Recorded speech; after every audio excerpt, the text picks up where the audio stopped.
ये आकाशवाणी है। प्रस्तुत है कार्यक्रम सुर्खियों में। इसके अंतर्गत आज सुनिए बैंकिंग क्षेत्र में सुधारों के लिए सरकार के प्रयासों पर चर्चा। इसमें भाग ले रहे हैं आर्थिक विश्लेषक उदयन रे और आकाशवाणी संवाददाता सोनू सूद।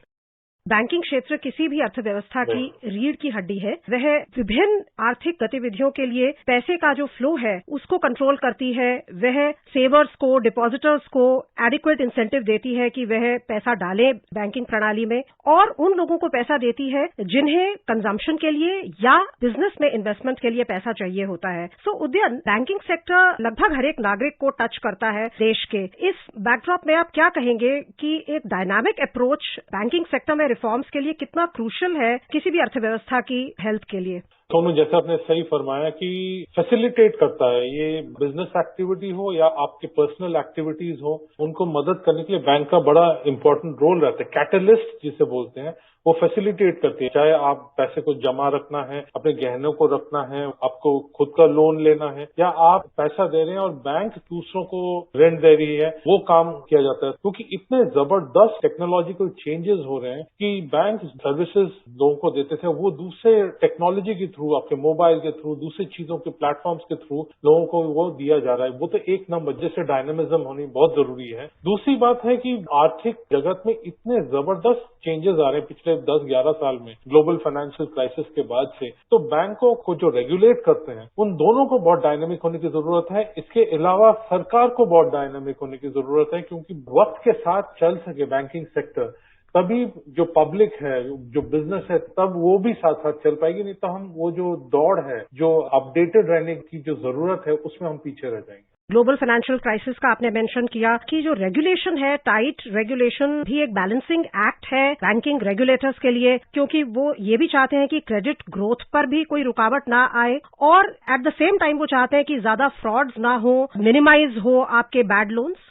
बैड लोन्स कई कारणों की वजह से हो सकता है, पर एक कारण इकोनॉमिक जो कंडीशंस है। मान लीजिए कोई भी उद्यमी होते हैं, वो रिस्क लेता है, और रिस्क में हमेशा आपको पॉजिटिव रिजल्ट नहीं मिलते। आप प्रतिस्पर्धा कर रहे हैं, ये हमें याद रखना पड़ेगा। तो प्रतिस्पर्धा जब होती है, कॉम्पिटिटिव इकोनॉमी जब होती है, सारे उद्यम कामयाब नहीं होते हैं। तो जो उद्यम कामयाब नहीं हो रहे, वहां पे अगर ऋण उनको दिया गया है, जाहिर है वहां पे प्रेशर जरूर बनता है, पर वो इतना भी परसेंटेज ना बन जाए कि दिक्कत हो जाए। दूसरी है ओवरऑल आर्थिक जो कंडीशन है, उसके प्रेशर की वजह से हो सकता है, जैसे हमने पिछले एक साल में देख रहे हैं ग्लोबल फाइनेंशियल क्राइसिस की वजह से। तीसरी बात है जो अपने फ्रॉड या दूसरी किस्म की चीजें आप बता रहे हैं, जो कि रिस्क मैनेजमेंट का दायरे में आ जाता है, जो हार्डकोर माइक्रो रिस्क मैनेजमेंट है, कि एक कोई ऋण लेने आ रहा है तो उसमें कैसे हम जान लेंगे कि वो ऋण के काबिल है कि नहीं। दूसरा है कि आप जो ट्रांजैक्शन कर रहे हैं, वहां पे जो फ्रॉड होता है, मान लीजिए आपके कार्ड में फिशिंग हो गई या कुछ हो गया, या ऑनलाइन दिक्कत आ गई, तो ये कई मुद्दे हैं जो सारे के सारे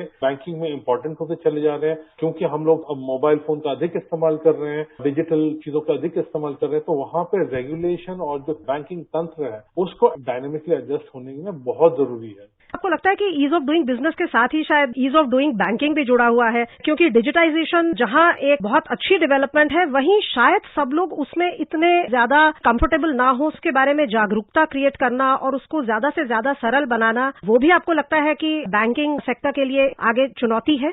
डिजिटल अडॉप्शन, मतलब डिजिटल आपको जो सहूलियत मिल रही है, नंबर वन, सब अडॉप्ट करने में सबको आसानी नहीं होती। मान लीजिए एक सर्टेन एज है, सन 2004 के बाद जिन्होंने जन्म लिया है, सन 2000, 2004, 2006 के बाद, ये पाया गया है कि वो और इजीली अडॉप्ट कर रहे हैं टेक्नोलॉजी को। दूसरे जो हैं वो थोड़े कम ईज हैं, जो बहुत ही बुजुर्ग हैं उनको चैलेंज हो जाता है, जबकि सोनू उनको सख्त जरूरत है इससे फायदा उठाने की। तो ease of doing banking, digitisation जो बैंकिंग की हुई है रिटेल साइड में, उसमें जो लोग इसका फायदा नहीं उठा पा रहे हैं, उनको मदद करने की जरूरत है।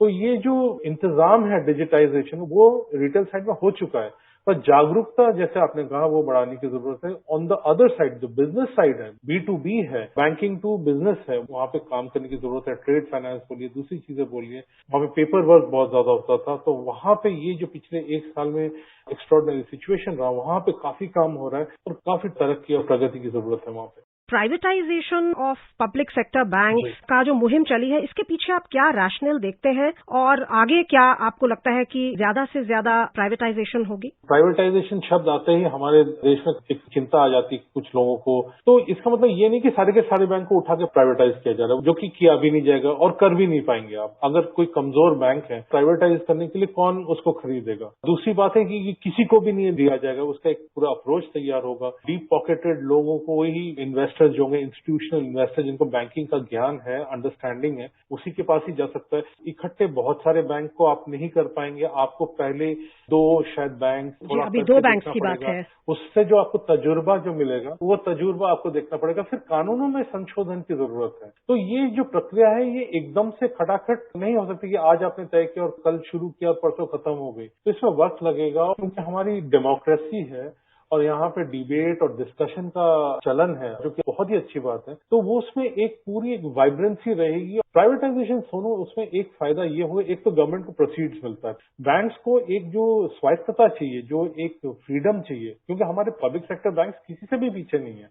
उनके पास बहुत जबरदस्त टैलेंट है। मैं तो कहूंगा कई जगह तो प्राइवेट सेक्टर से भी आगे हैं वो। अब जब लिस्टेड हो जाते हैं और काफी ट्रेडिंग होती है तो काफी आपके प्राइवेटाइजेशन में एक अकाउंटेबिलिटी आ जाती है, एक डायनामिज्म आ जाती है। वो फायदे जरूर वहां पे मिलेंगे।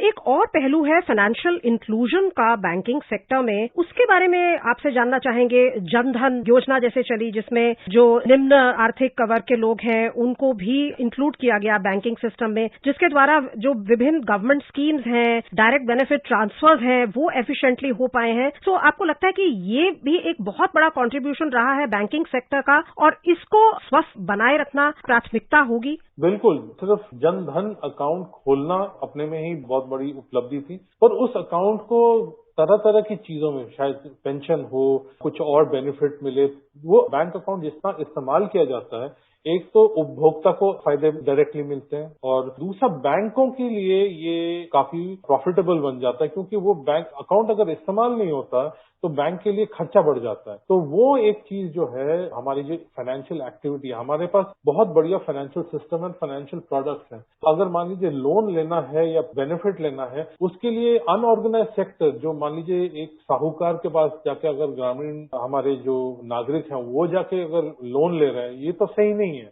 जब बैंकें हैं, आपके पास डिजिटल सुविधाएं हैं, तो ये सारा जो है फॉर्मलाइज बैंकिंग सेक्टर से आने की जरूरत है, क्योंकि वो रेगुलेटेड होता है, उपभोक्ता के हितों के बारे में रक्षा की जा रही है, जवाबदेही है। ये जितना बढ़ेगा, जितना डायनामिक होगा, जितना एक्सपैंड करेगा और जितना हम फॉर्मल बैंकिंग को इस्तेमाल करेंगे, उतना ही हमारे देश के लिए, तरक्की के लिए बहुत बढ़िया रहेगा। उद्यम, जो भी बैंकिंग रिफॉर्म्स हो रही हैं या आगे होंगी, उनके प्रमुख 3 उद्देश्य क्या होंगे? सबसे पहले बैंकिंग रिफॉर्म में अभी जो बिल्कुल इमीडिएट है कि जो हमारे एक एसेट्स की जो प्रॉब्लम थी, जो स्ट्रेस्ड एसेट्स हैं, जहां पे हमें मालूम है उन बिजनेसेस से पैसे बैंकों के पास वापस आने में दिक्कत आ रही है, उन एसेट्स को अलग करने की जरूरत है। एक जगह जब बैड बैंक के बारे में बात हो रही है, एक ऐसी संस्थान जो वो ये लोन्स को उठा लेंगे, बैड लोन्स को या स्ट्रेस्ड लोन्स को, वो फ्री होने से बैंकों के पास वो कैपिटल रह जाएगा, जिससे हमारी जो रिकवरी हो रही है उसको फाइनेंस कर सके, क्योंकि अभी तो वो स्ट्रेच्ड है ज्यादा। दूसरा है ये, अगर हम प्राइवेटाइज करते हैं तो एक डायनामिज्म आएगी, गवर्नमेंट को प्रोसीड्स मिलेगा और वो डायनामिज्म की वजह से हमारे प्राइवेट सेक्टर में जो डायनामिज्म है तो उसको वो एम्यूलेट कर पाएंगे। टेक्नोलॉजी में वो पीछे नहीं रहेंगे, उनके पास स्ट्रेट जैकेटेड नहीं होंगे। ये दूसरी बात। तीसरा है कि कैसे banking services to the masses जाएगा, निम्न वर्ग के जो लोग हैं उनके पास कैसे ये सारी सुविधाएं जाएंगी, ये बड़ा इंपॉर्टेंट हो जाता है। ये 3 चीजें मैं कहूंगा बहुत इंपॉर्टेंट है रिफॉर्म्स। इस चर्चा के लिए बहुत बहुत धन्यवाद उदयन। धन्यवाद। अभी आप सुन रहे थे बैंकिंग क्षेत्र में सुधारों के लिए सरकार के प्रयासों पर चर्चा। इसमें भाग ले रहे थे आर्थिक विश्लेषक उदयन रे और आकाशवाणी संवाददाता सोनू सूद। ये कार्यक्रम आकाशवाणी के समाचार सेवा प्रभाग द्वारा प्रस्तुत किया गया। इसे आप हमारे mobile app news on AIR पर भी सुन सकते हैं। इस कार्यक्रम के संबंध में अपनी प्रतिक्रिया आप हमें ईमेल कर सकते हैं। पता है AIRNSTtalks@gmail.com। ये कार्यक्रम फिर से सुनने के लिए लॉग ऑन करें हमारी वेबसाइट newsonair.com।